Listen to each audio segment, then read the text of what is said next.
Johannes 17 vers 9, ek bid vir hulle, ek bid nie vir die wêreld nie, maar vir die wat U my gegee het, omdat hulle aan U behoort. Ek bid vir hulle, ek bid nie vir die wêreld nie. Waarom sal Jesus so bid vir sy disippels? Redding te bewerk was Jesus se daad van geloofsgehoorsaamheid. Dit is Vader se geskenk aan die mensdom in en deur Jesus as offer, die redding van jou siel. Jesus bid vir jou volwasse wording geestelik.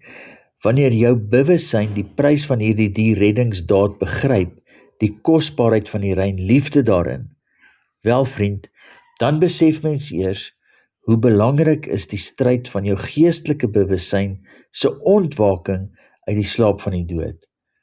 Jesus bid vir ons ontwaking tot geestelike groei, van geestelike baba tot volwasse bewustheid in ons, soos hy is in Christus gestalte. Jesus Christus, dankie dat U vir ons bid wat reeds ontwaak het uit die slaap van die dood en bewus geraak het van Vader, sy doel en plan met ons, in ons Christus gestalte. Laat U wil geskied, laat U koninkryk kom, soos in die hemel, so ook in die aarde wat ons is.